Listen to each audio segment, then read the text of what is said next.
부사님 오랜만이네요. 네, 잘 지내셨어요? 애들은 잘했고요. 네, 어머니는 맨날 오세요. 오시니까 너무 좋아요. 뭐 그래도 엄마만 와도 되지 뭐.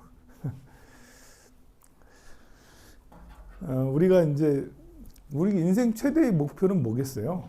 여러분들의 최대의 목표는 뭐예요? 행복이죠. 어떻게 하면 행복할까?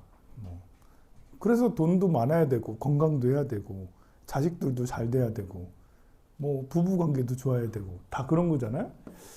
그러면 행복은 어떻게 하면 얻을 수 있는가 했을 때 여러 가지 방법이 있지만 오늘은 이게 자존감과 밀접한 연관이 있다.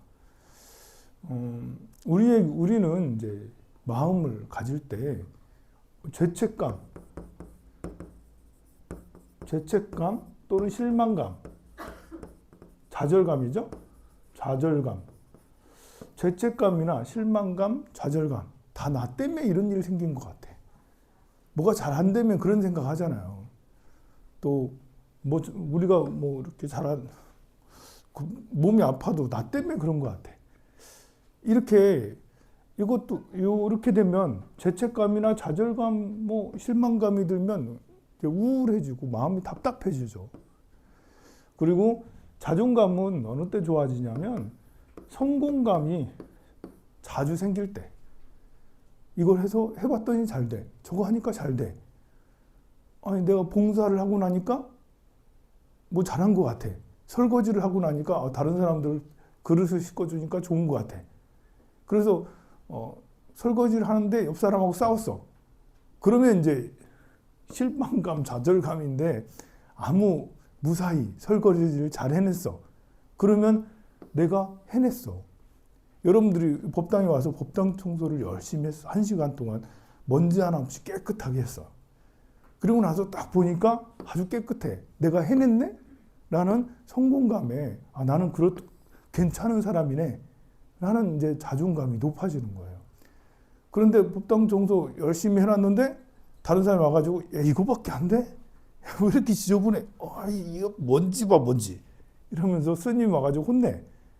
그러면 좋았다가도 훅 떨어져서 나는 좀 제대로 못하는 사람인가? 이렇게 생각을 하죠. 그래서 이 두 가지를 왔다 갔다 해요. 사실 늘 자존감이 높고 성공만 잘 된다고 잘 되는 건 아니고요. 행복한 건 아니고 이 죄책감이나 실망, 좌절감도 사실은 중요해요. 이 죄책감이나 좌절감 이런 것들은 우리 참여할 때 이런 걸 많이 쓰잖아요. 나의 잘못입니다. 우리가 가난한 건 나의 잘못입니다. 대한민국이 문제가 있는 건 나의 잘못입니다. 우리 어머니, 우리 아버지 일찍 돌아가신 건 나의 잘못입니다. 이렇게 내 문제로 내가 업장이 두터워서 우리 아들이 잘 안 돼요. 이거 당연히 참여할 때 나의 문제로 돌리죠. 이것은 필요해요. 그렇지, 왜냐하면 더 깊은 마음을 갖게 하고 나의 마음을 더 단단하게 하고 더 치밀하게 해줘요. 이 참회하고 죄책감, 실망감, 좌절감 이런 것들은 나를 더 치밀하게 해주기도 해요. 더 치밀하고 계획적이고 그리고 잘못된 걸 고쳐주기도 하고. 그래서 한 번씩 실패도 해야 되는 게 내가 뭐 잘못하는지 뭘 잘하는지 그걸 깨달을 수가 있으니까요. 또 깊이가 더 깊어지니까요. 그런데 늘 실패만 하면 그러면 저절로 우울해지게 돼서 그 행복감이 전체적으로 다운이 돼. 너무 실패만 계속하게 되면. 그래서 두 개가 잘 조화롭게 돼야 돼요. 나는 그럼 행복하고 싶은데 어떻게 해야 되냐? 행복을 일부러 하고 싶다면 그러면 성공하는 것들을 자주 하면 좋아요. 일단. 그리고 봉사 같은 걸 하면 내가 쓸만한 사람이다라는 자존감이 커져요. 나 괜찮은 사람이네? 내가 법당 청소를 해보니까 괜찮네? 설거지 해보니까 괜찮네? 나 괜찮은 사람이네? 또 친구들하고도 잘 미소와 친절을 잘 이렇게 하면 사람들과의 관계에서 그럼 상대도 나한테 잘해주거든요. 그러면 나는 괜찮은 사람이네?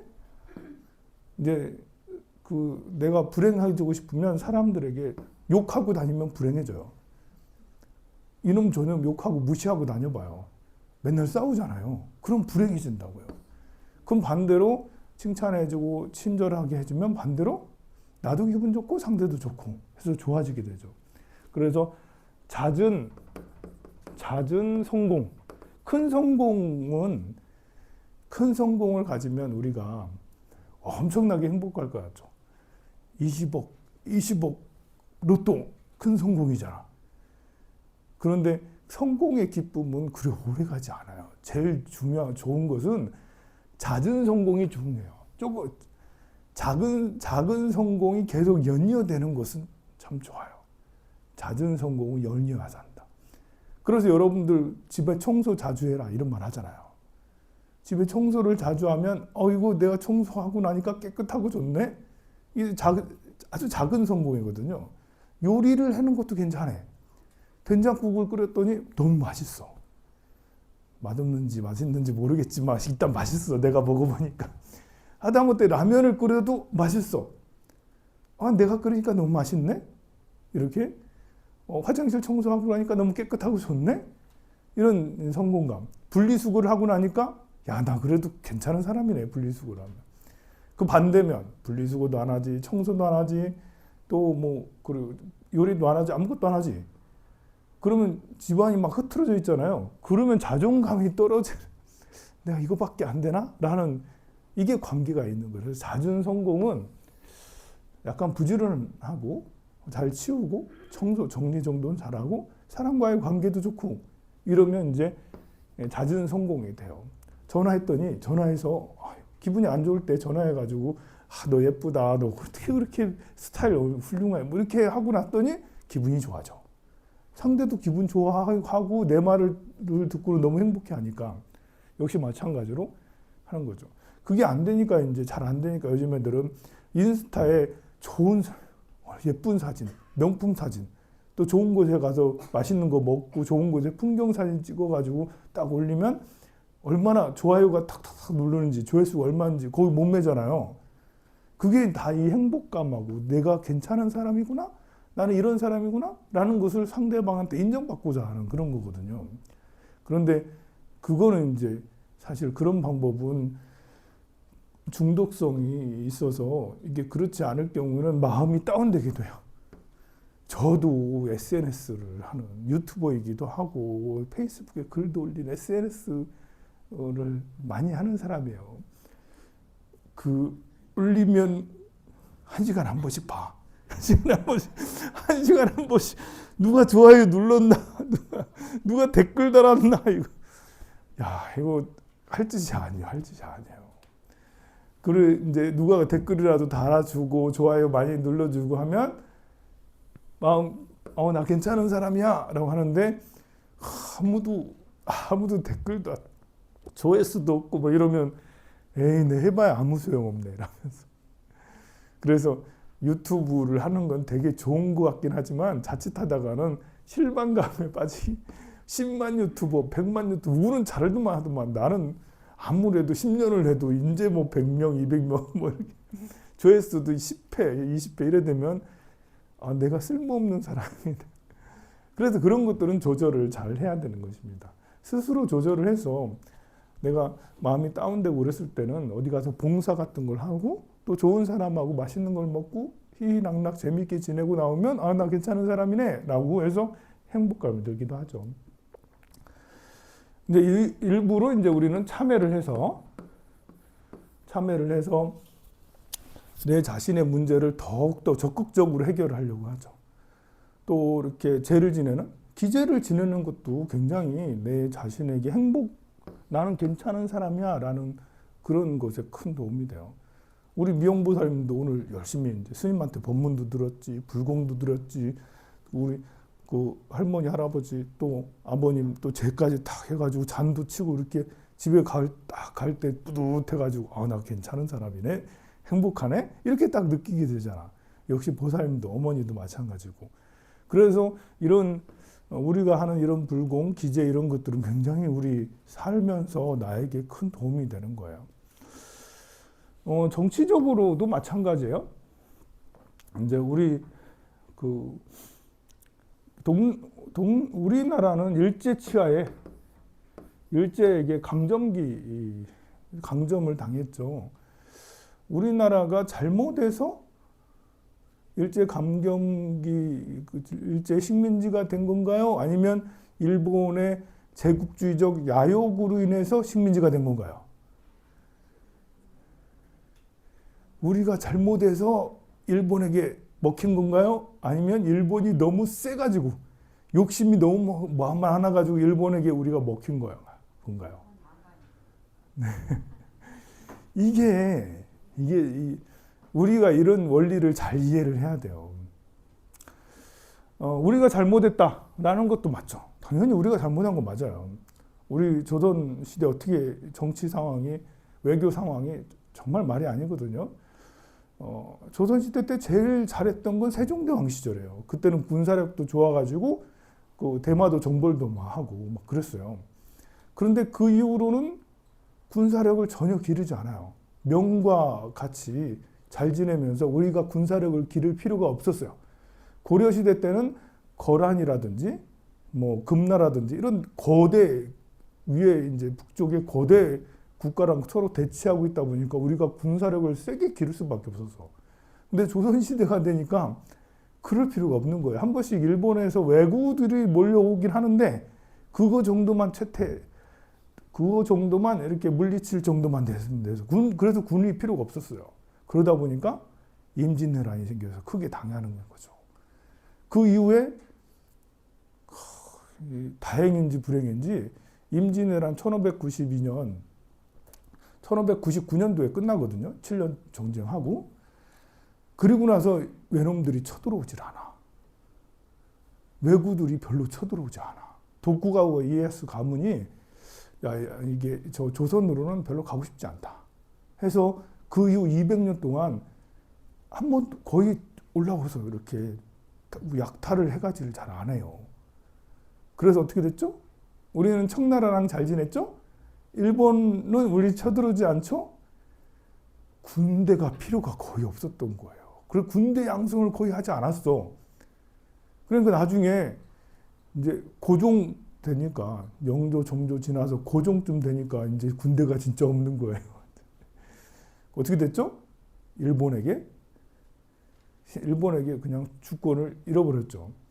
그런데 뭐 군대만 없어가지고 그랬다는 건 아니에요. 그 조선 후기가 되면 19세기 초가 되면 정조가 죽고 나서 한 60년 동안 세도 정치 때문에 나라가 탈탈 털리고 그 이후에 흥선대원군이 뭐 해보려고 했으나 정말 개혁정치 한 10년 진짜 잘했거든요. 근데 그 이후에 민씨일가가 또 나라를 완전 작살을 내놨어요. 그래서 그런데다가 고종 황제는 이러지도 못하고 저러지도 못하는 좀 우유부단했기 때문에 어쩌다 보니까 일본에게 먹혔어요. 그거 보면 우리가 진짜 잘못한 거예요. 100% 잘못했지. 우리가 정치를 잘못했으니까. 그래서 우리가 너무 잘못했다라고 그렇게 하면 또 되냐? 이게 내부적으로는 그런 자성이 필요한 거예요. 우리가 잘못해도 이렇게 부국강병을 하지 않았구나. 그렇지만 공적인 입장에서는, 공인 입장에서는 대외적으로는 또 다른 거죠. 내부적으로 우리끼리는 우리가 이거 잘못해서 분명히 잘못했어. 그러나 대외적으로는 공인들이 발언할 때는 일본의 야욕, 제국주의, 당시 제국주의, 영국, 미국, 프랑스 다 제국주의였잖아요. 제국주의의 야욕 때문에 우리가 일제 식민지를 당했다. 라고 이렇게 얘기를 하는 것이 더 맞는 거예요. 공인은 그래야 되는 거죠.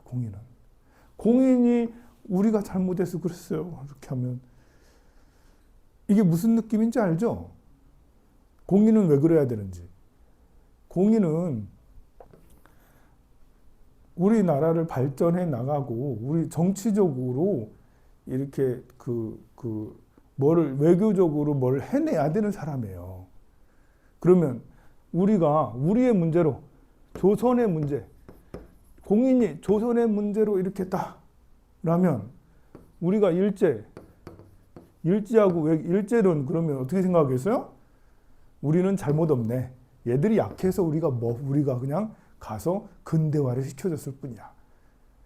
조선이 너무 약해서 어리석어서 우리가 가서 일본인들이 생각할 때 우리가 가서 너네들을 개화시켜줬어. 그러니까 너네들은 나는 너를 구해줬고 은인이지.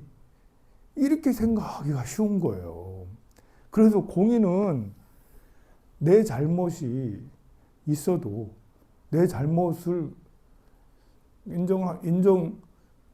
인정하지 조금. 그런데 너희들이 너무 큰 욕심을 부렸다. 그렇잖아요. 그 A라는 집이 있고 B라는 집이 있는데 A라는 집이 너무 부자고 세. B라는 집은 가난하고 맨날 집안 싸움해. 그렇다고 A라는 집이 너네 집 약하네? 내가 먹을게. 땅 내놔. 너 있는 거 없는 거 다 내놔. 내 종이 돼. 내가 시키는 대로 해. 이거 안 맞잖아요. 그렇잖아요. B라는 집이 아무리 집안이 풍지박산이 나고 했어도 땅이 있잖아. 집도 있고. 그런데 A라는 강력한 폭력배가 와가지고 조폭이 와가지고 때리면 너 내 종노릇이나 해.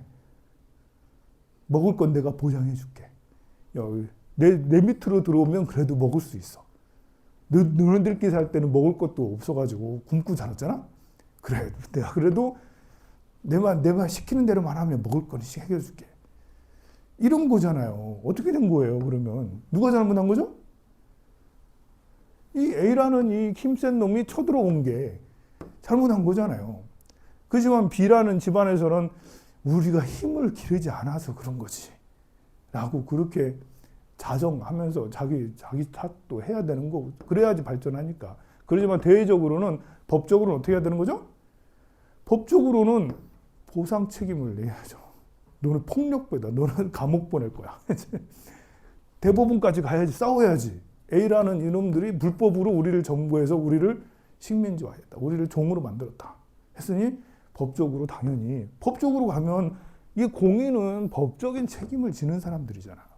그러니 일제의 제국주의 야욕, 영국, 일본, 영국, 미국, 프랑스, 독일 이런 그 제국주의의 야욕이 우리 힘이 없다고 이걸 뺏어버려 가지고 지 걸 만들었다. 이것은 분명히 법적으로 잘못됐다. 분명히 공인은 그렇게 얘기를 해야 되는 거예요. 우리끼리는 우리 조선 썩었어 이렇게 하겠지만 공인이 얘기하면 밖으로 다 나가잖아요. 우리 대통령이나 우리 장관께서 우리가 너무 가난하고 우리가 힘없고 우리가 잘못해가지고 일제에게 당했다. 그럴 만도 했다. 라고 얘기를 하면 그러면 힘센 이 사람이 침범해가지고 이렇게 한 것은 해도 되는 거네. 이렇게 돼버리는 것이 돼버리는 거예요. 그러니까 공인의 처사는 말과 행동은 또 달라버리는 거죠. 일제 당시에 우리만 그 식민지가 된 게 아니에요. 아시아의 거의 모든 지역이 식민지가 됐어요. 중국이 식민지가 되지 않은 이유는 너무 커가지고 그런 거였어요. 땅덩어리 너무 커가지고. 일본이 이 동해안 지역에 중국 동해안 지역을 다 점거했잖아요. 무항까지. 북경 우항까지 일본이 다 점거했단 말입니다. 그러면 중국도 사실 거의 반식민지 되었다고 생각해도 돼요. 동남아시아 7, 8개, 10개의 국가가 있잖아요. 필리핀 돼가지고 인도네시아 전부 다 식민지였는데 딱 한 나라만 식민지 아니었어. 어디죠? 태국이었어요. 태국만 빼고 아시아는 다 식민지 됐어. 일본의 식민지, 영국의 식민지, 프랑스 식민지. 그럼 태국은 어떻게 식민지배를 당하지 않았냐? 스님의 힘이에요. 스님. 역시 스님은 지혜로워. 태국 왕은 남아 사세라고 부르는데요. 어려서 출가를 했어. 어려서 출가해가지고 아버님이 너 스님 돼 해가지고 스님 생활을 오래 했어요. 스님 생활을 하면서 교육을 많이 받았어요. 당시에 외국인들한테 제국주의가 뭐고 영어가 뭐고 뭐 불어가 뭐고 이런 세상에 많은 공부를 많이 했어요. 그러다가 늦게 왕이 돼요. 50대에 왕이 돼요. 이 문끝이라는 이름도 좀 특이하지. 문끝이라는 왕이에요. 이름이 문끝이야. 이래 돼가지고 늦음하게 이렇게 서양이 많은 문물들을 배웠어요. 제국주의가 얼마나 무서운지 알아. 영국이 얼마나 센지, 프랑스가 얼마나 센지 알았단 말이에요. 그때 50대 왕이 돼가지고 그때 미얀마 영국이 가져가죠. 이쪽에 동남아시아 이렇게 있으면 이쪽이 베트남이잖아요. 여기가 캄보디아고 여기 라오스고 여기 이제 태국이고 이렇게 하는데 이쪽으로는 미얀마는 영국, 라오스, 캄보디아, 베트남은 프랑스. 이 영국하고 프랑스가 계속 지속적으로 침범해와요. 그때 문끝은 신하들이 우리 싸우자라고 하는데 절대 싸우면 안 돼. 라면서 조약을 다 영국하고 불평등 조약 체결하고요. 치외법권 같은 거 있잖아. 굉장히 우리도 이제 강화도 조약 완전 불평등 조약 했었거든요. 영국하고 불평등 조약하고 프랑스하고 불평등 조약하고 심지어 어떻게 했냐면 그 내무부 정부의 장관들을 영국의 그 몇 명들 영국의 유명한 사람들을 장관시키고 프랑스의 몇 명 초빙해서 장관시키고 그래서 내무부의 사람들까지도 외국인을 장관을 시켰어. 이 문끝이라는 분이. 그러니까 여기는 이쪽은 영국, 여기는 프랑스 이러니까 자기들끼리 이렇게 누가 와가지고 장관도 하고 무슨 조약도 다 체결하고 심지어 조약 체결하다가 나중에는 땅까지 내놔달라고 그래. 그리고 프랑스는 라오스를 달라고 그러고 그 영국은 이쪽 태국 밑에 이쪽 지역을 달라고 그러고 다 내줘요. 그래서 당시에 땅의 반 정도를 영국하고 프랑스에게 나눠주고 막 그렇게. 그런데도 이 대나무 외교라고 해서 흔들흔들 하면서 결국 식민지는 되지 않았어요. 나중에 영국하고 프랑스가 자기들끼리 조약을 체결해. 얘들은 그냥 태국은 그냥 중립국으로 내놓자. 우리 너무 여기 이걸 차지하기 위해서 양쪽에서 너무 싸우면 리스크가 너무 크다. 너무 괴롭다. 그러니까 태국은 그냥 놔두자. 또 태국은 자원도 마땅하지 않았거든요. 이렇게 해서 식민지가 되지 않았어요. 이 사람이 나중에 이제 그 자기 자식들의 가정교사를 영국인 교사를 두는데요. 그 이야기가 왕과 나. 율브린너 있잖아. 율브린너. 왕과 나 영화 다 알지. 그게 주인공이 요예요. 문끝이라는 요분이 주인공. 실제로 이렇게 머리 깎고 이렇게 했었잖아요. 그렇게 해서 만든 게 그때 왕관화였거든요. 그런데 또 영국과 프랑스는 2차 세계대전 때 나가잖아. 그때 일본이 쳐들어와. 일본이 쳐들어왔을 때 태국은 어떻게 했냐. 일본이 요구를 했어요. 내가 이 미얀마를 쳐야 되는데 길을 내달라. 태국은 아직 자주권을 가지고 있었잖아요. 미얀마를 쳐야 되는데 길을 내달라. 어디서 많이 들어봤죠? 임진왜란 때 그랬잖아. 명나라를 쳐야 되는데 길을 내달라. 문끝 라마 4세는 길을 내줬어요. 일본하고 얘기해가지고 그래 우리가 일본하고 안 싸우고 일본하고 조약을 체결해서 그래 알았어요. 길을 내줄게. 그래서 일본 뒤에서 이렇게 후원해주고 길을 내주고 그래서 그 미얀마까지 이렇게 가는 거기에서 이제 나온 영화가 있죠. 콰이강의 다리. 그 영국 그 포로들이 이제 다리를 막 건설했던 그때 그 얘기거든요. 콰이강의 다리도 거기서 있는 그거예요. 그런데 이 태국이 그러다가 나중에 이제 그러다가 전범국가가 되잖아요. 나중에 승전국이 돼요. 어떻게 됐냐면 일본이 패망의 색이 짙어지잖아. 그때 방향을 바꿔가지고 오히려 일본군을 막 공격해. 그러고 나서 나중에 해방이 되고 나서는 태국이 승전국이 돼요. 웃기지 않아요? 신기하지 않아요? 그렇게 해서 태국은 이렇게 식민지가 되지 않았습니다. 어렵게 정말 줄타기 정말 대나무 외교를 휘어질 듯 하면서 식민지가 되지 않았는데, 태국 사람들은 거기에 대해서 자부심을 갖기도 하지만 자기 땅을 많이 내줘서 너무 심하게 그렇게 했기 때문에 또 거기에 대해서 좀 불편하게 생각하기도 하고 그러죠. 근데 가만 보면 우리나라가 너무 잘못해서 당시에 식민지 됐다라고 하는 것은 우리나라만 해당되는 게 아니고 전 세계의 반 이상 3분의 2가 제국주의의 식민지였어요.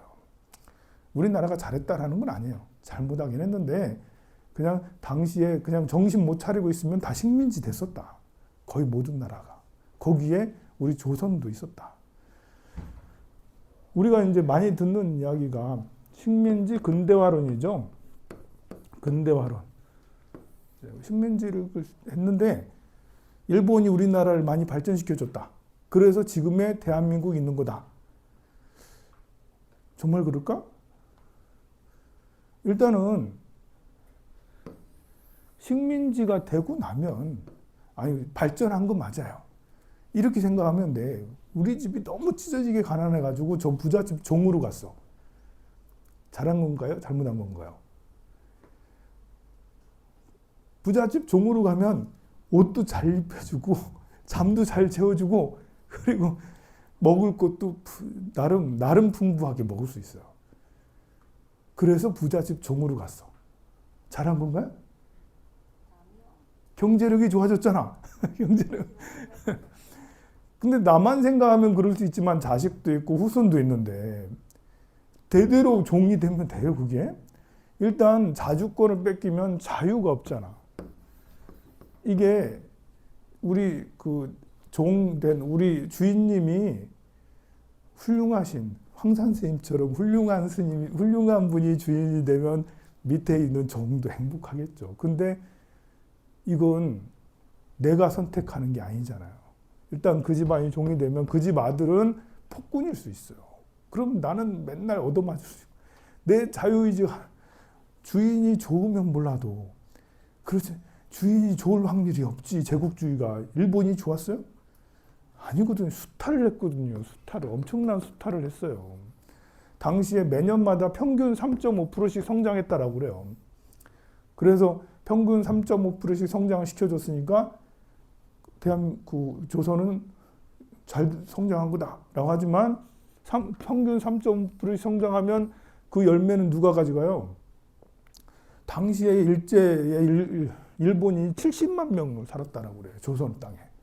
조선 땅에 70만 명이 살았는데 70만 명은 모두 다 지주일 거 아니야. 우리가 벼 열심히 해서 베어가지고 이렇게 쌀을 만들어 놓으면 반 이상은 얘들이 가져갈 거 아니에요. 우리가 열심히 고무신 만들면 거기서 이익금이 100만 원 나오면 50만 원 지들이 가져가고 우리는 월급도 조금밖에 못 받고 겨우 밥 입에 풀칠하고 할 거 아니에요. 그렇게 성장을 해줘. 3.5%씩 평균 성장률이 3.5%씩 되게 좋아 보이지만 결코 그렇지 않다. 그리고 그 무엇보다도 식민지가 되고 나서는 마인드가 완전 종마인드가 돼요. 정신머리가 썩었다라는 거지. 지금 식민지로 있다가 선진국이 된 건 대한민국이 유일하다고 하잖아요. 왜 그러겠어요?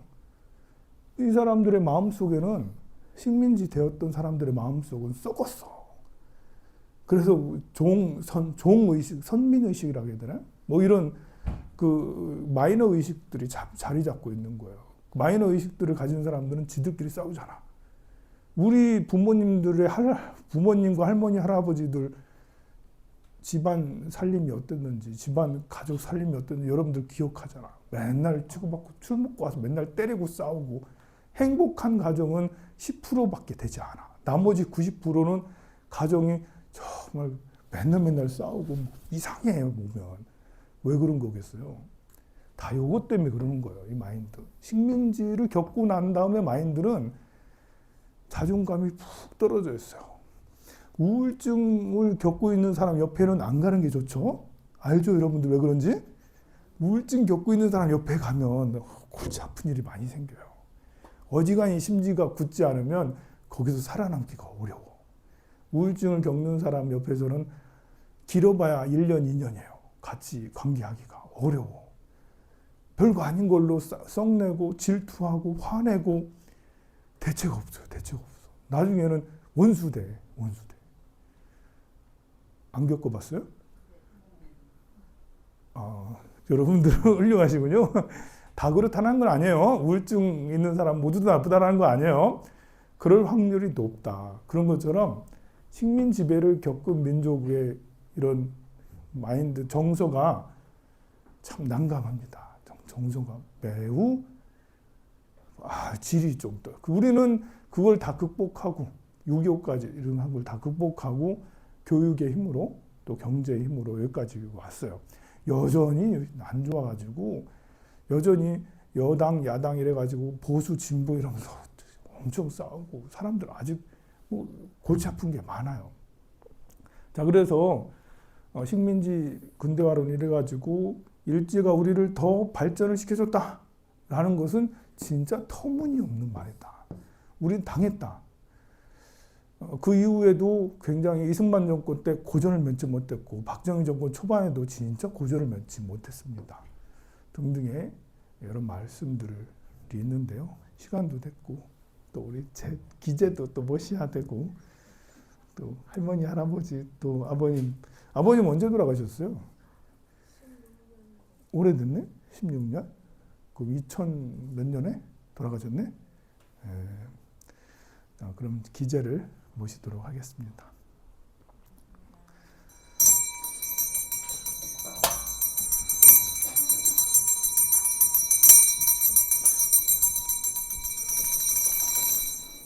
나무